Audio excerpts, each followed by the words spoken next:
Bismillahirrahmanirrahim. Assalamualaikum warahmatullahi wabarakatuh. Yang kami hormati Bapak Kepala Sekolah SDN 2 Kalimantan, yaitu Bapak Burhaini SDG. Yang kami hormati pula rekan-rekan guru SDN 2 Kalimantan. Pertama-tama, marilah kita panjatkan puja dan puji syukur kehadirat Rabbi, yang mana pada hari ini kita bisa berkumpul di aula kelas 4 SDN 2 Kalimantan untuk seminar mempresentasikan kegiatan PKG PJOK gelombang 1 BPKP Jawa Barat. Dan salam tetap terlimpahkan kepada junjungan kita Nabi besar Muhammad SAW. Semoga kita selalu bertawakal dalamnya. Baiklah, rekan-rekan guru dan kepala sekolah, sebagai peserta seminar dalam acara presentasi rencana tindak lanjut PKG PJOK.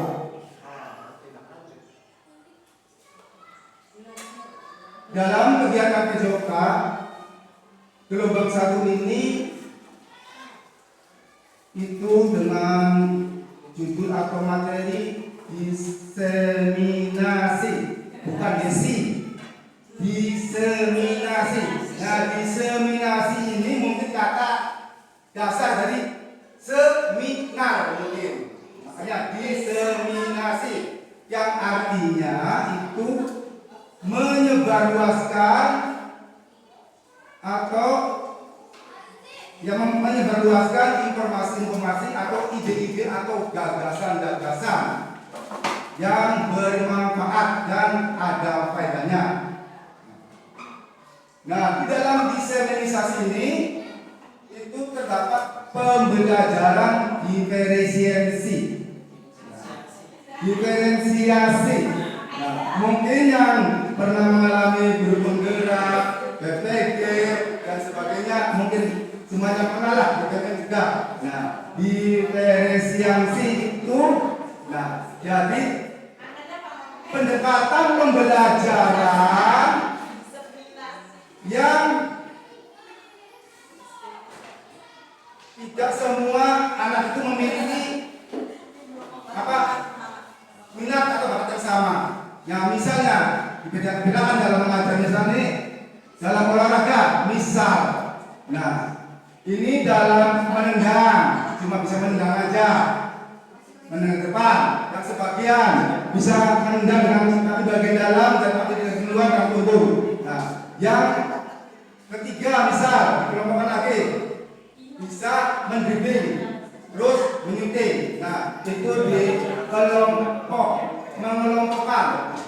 Misalnya dalam pelajaran matematika atau bahasa Indonesia, apakah yang baru bisa membaca segini, baru sekata, 2 kata, 3 kata dan kalimat, mungkin di kelompok 4 itulah dari pembelajaran diferensiasi. Ya, diferensiasi. Itu aja sekilas dari pembukaan tentang kegiatan PKG PJOK. Selanjutnya kita akan mempresentasikan rencana tindak lanjut PKG PJOK. Saya ambil model pendidikan gerak yang model pembelajaran itu PDJL, PJBL, pembelajaran project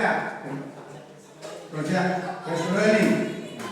Cuman ini saya ambil model pendidikan gerak dalam permainan bola besar dan sepak bola.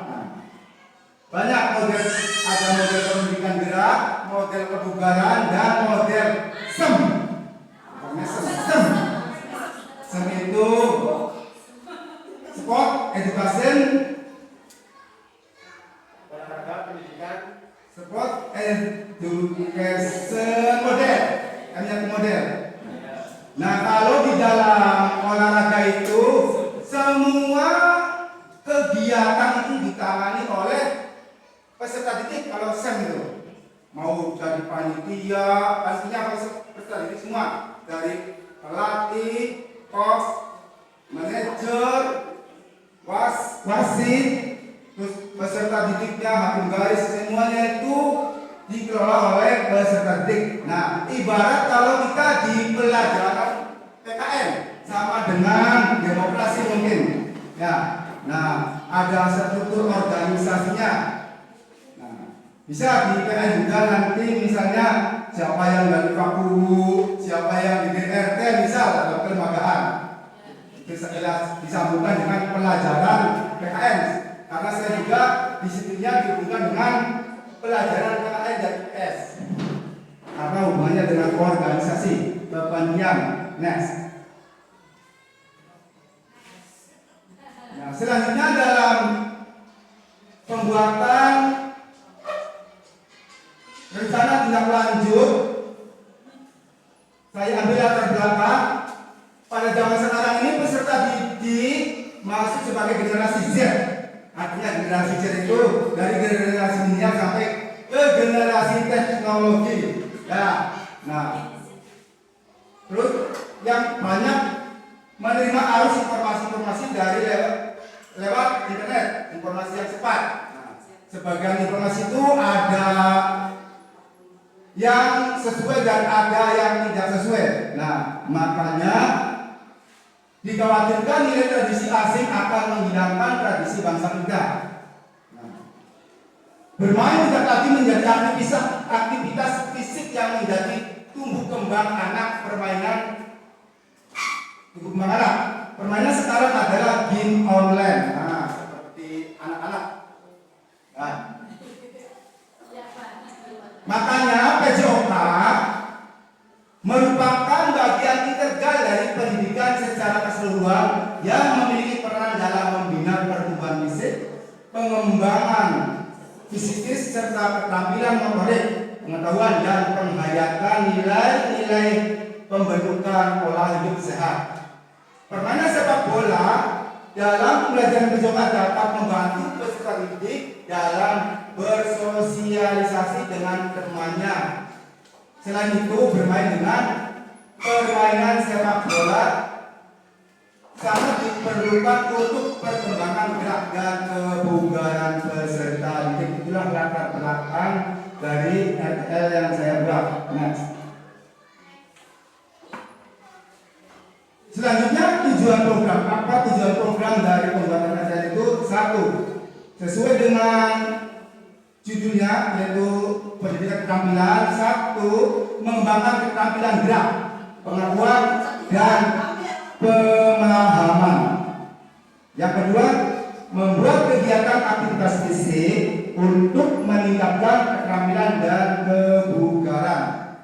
Dan yang ketiga, menumbuhkan sikap saling bekerjasama dan gotong royong dengan rekan sejawat kelompok untuk memecahkan masalah. Nah, di sini itu berarti ada model profil, belajar mesinnya. Di sini ada bersama gotong royong. Nah, untuk memecahkan suatu masalah. Nah, di sini juga nanti mengembangkan keterampilan, mengembangkan pemahaman ini ada dengan tujuannya itu nanti ada penilaian otentik nanti. Nah, selanjutnya capaian yang diharapkan dalam pembuatan RTL rencana tindak lanjut, yaitu satu, pengenalan dengan pendidikan gerak melalui permainan sepak bola. Aktivitas peserta didik dapat terlibat lebih aktif. Nah, karena kalau permainan sepak bola itu sangat digemari oleh anak-anak. Makanya dalam permainan sepak bola itu semua peserta didik terlibat aktif. Dua, eksplorasi. Aktivitas peserta didik mencari informasi terkait dengan materi pembelajaran. Untuk pembelajaran permainan sepak bola, mencari informasi-informasi. Tiga, proyek. Aktivitas peserta didik merancang dan membuat produk sebagai hasil belajar. Nah, di sini saya ambil pembelajaran proyek berbasis proyek PJBL learning pembelajaran PJBL project based learning ya. Nah, dalam permainan sepak bola ini misalnya pertama menendang bola dengan kaki bagian dalam, kedua menendang bola dengan kaki bagian luar, dan yang ketiga dengan kaki bagian punggung. Nah, dilanjutkan dengan dribbling dan shooting. Nah, terus dilanjutkan dengan hasilnya itu dalam jenis permainan bola besar yang sederhana atau yang dimodifikasi juga bisa. Next. Struktur program dan mitra.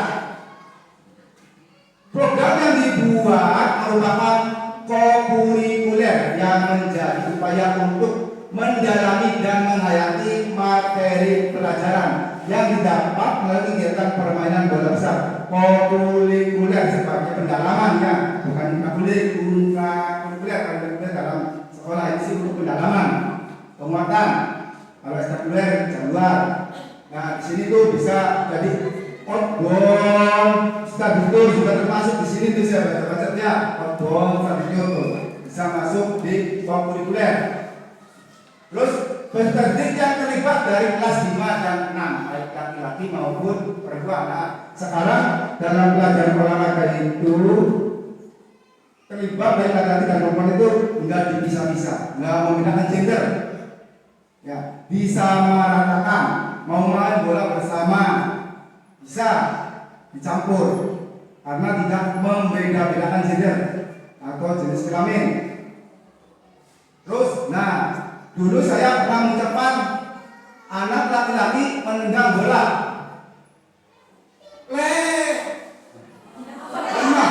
Kamu seperti anak perempuan aja. Kata-kata ini sekarang nggak boleh, no.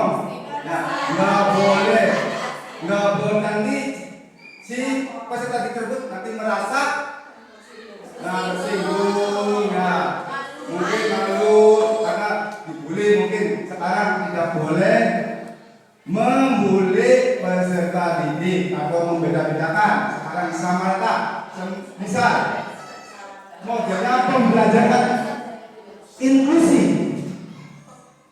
Inklusi itu semua peserta didik bisa menikmati atau semua peserta didik bisa mampu atau bisa melakukan. Pokoknya mau misalnya seperti di sini ada murid kelas 4 ya, Caca misalnya itu anak berkebutuhan khusus tapi tetap dilayani. Nah, terus penanggung jawab adalah kepala sekolah, sebetulnya. KBS yang menjadi fasilitator adalah komunitas praktisi, yaitu SDN 2 Kaliblor yang terdiri dari beberapa guru kelas dan novel dalam pengarahan publik. Nah, kemarin saya tuh waktu tatap maya di dalam kolom chat itu ada kata KBS, komunitas belajar sekolah. Kalian itu apa? Saya kaget apa? Semua juga belum ada yang tahu, teman-teman juga. Nah, saya telepon ke Pak Andi, belum tahu belum tahu kapan Werdi sedang tahlilan. Nah, terus ternyata kalau dia ada balasan lagi, ada katanya itu SDN 2 Kaliwedilor Kombel, komunitas belajar sekolah KBS. Nah, yang isinya itu dalam komunitas belajar sekolah itu yang guru-guru yang kegiatannya programnya itu misalnya seperti Umaun, kalau di belajar agama, Jumat vaksin apa?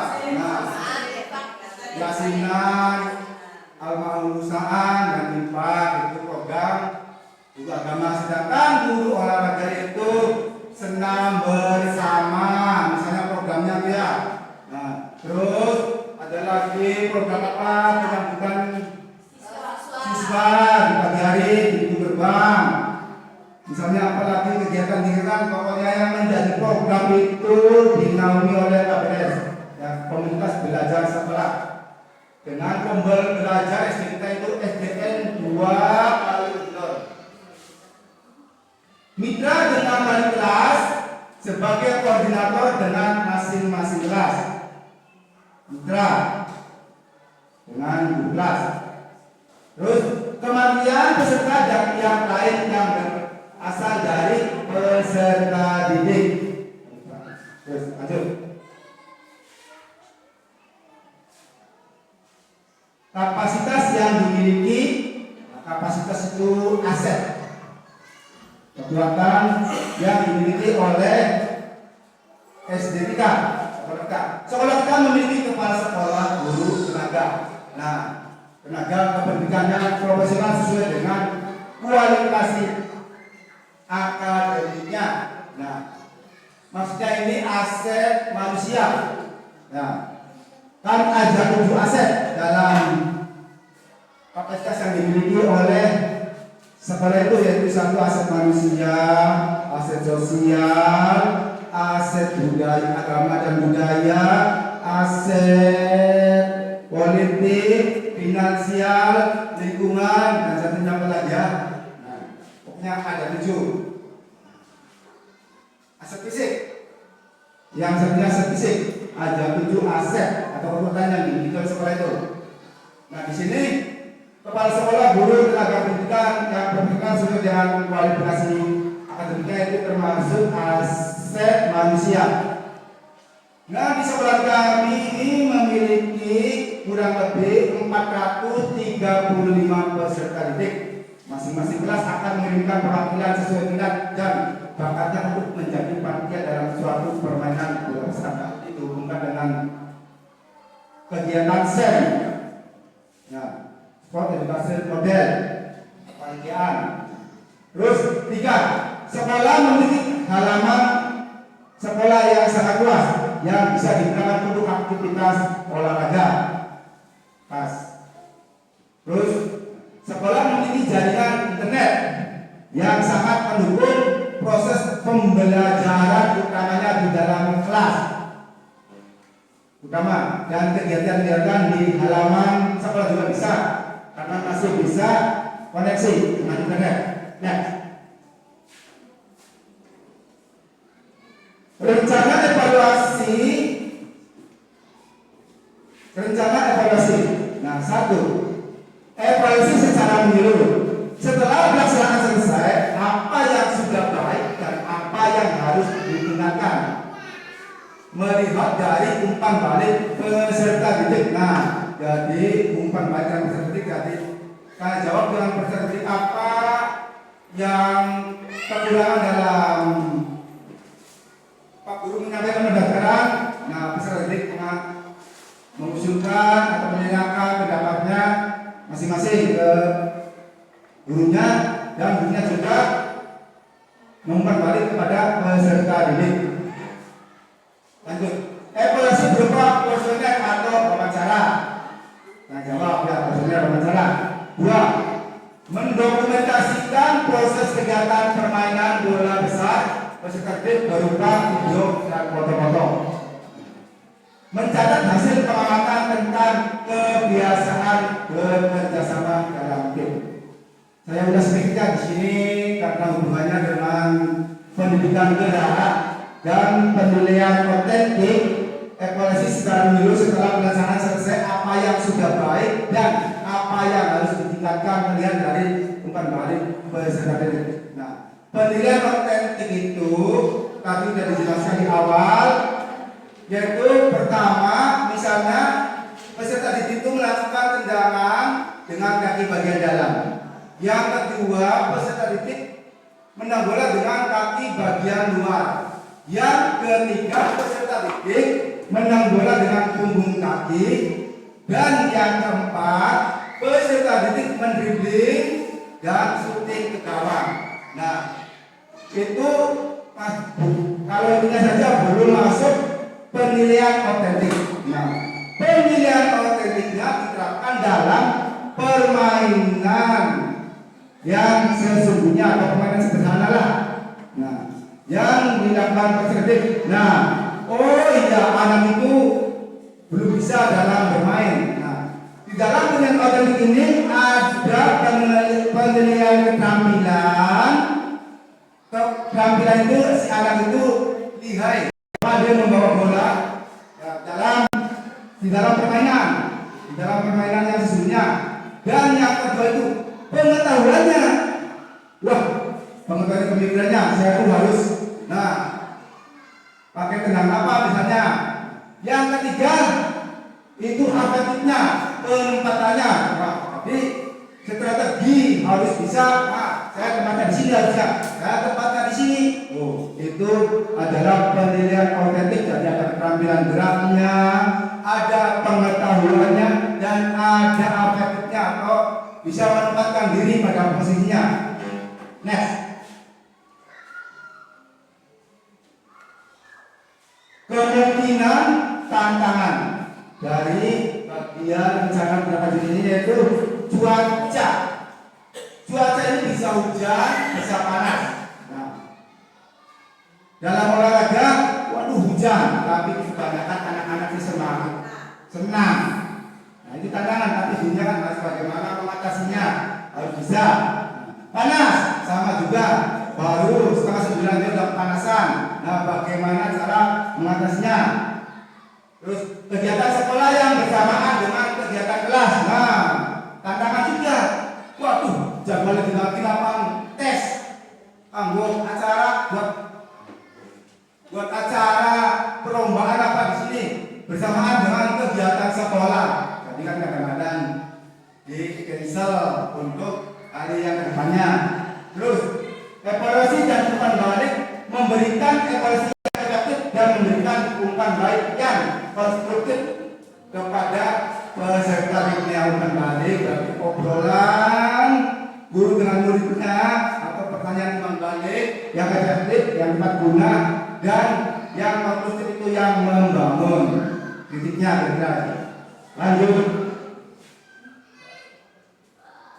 Nah, tadi sudah ini ketemuan. Tadi sudah dihubungkan dengan kemungkinan tantangannya. Nah, kemungkinan ini makanya nilai dilaksanakan sesuai jam pembelajaran PJOK. Lanjut ke video.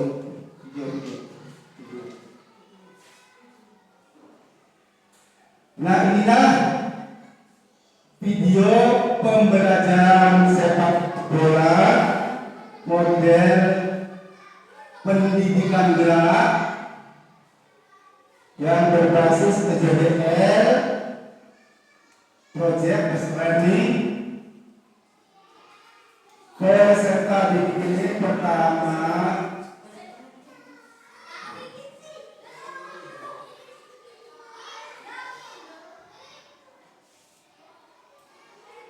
ya, inilah kegiatan peserta didik dalam permainan yang sesungguhnya, yaitu yang dalamnya terdapat pendidikan gerak dengan model pembelajaran PJBL yang penilaiannya dengan penilaian otentik. Semuanya terdapat di dalam permainan sepak bola yang sederhana yang dimodifikasi.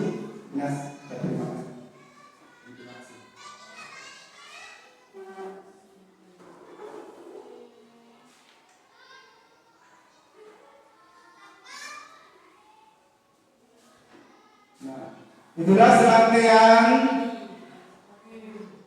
presentasi rencana tindak lanjut kegiatan PJOK kami yang selama kurang lebih 4 bulan. Mungkin ini kegiatan yang terakhir untuk diunggahnya adalah video presentasi rencana tindak lanjut. Nah, semoga presentasi ini menjadi wawasan bagi teman-teman rekan guru sejawat. Semoga bermanfaat, dan apabila saya mempresentasikan masih ada kata-kata yang kurang enak atau kurang tepat, mohon maaf yang sebesar-besarnya. Demikianlah presentasi rencana tindak lanjut dari saya. Kami ucapkan wassalamualaikum warahmatullahi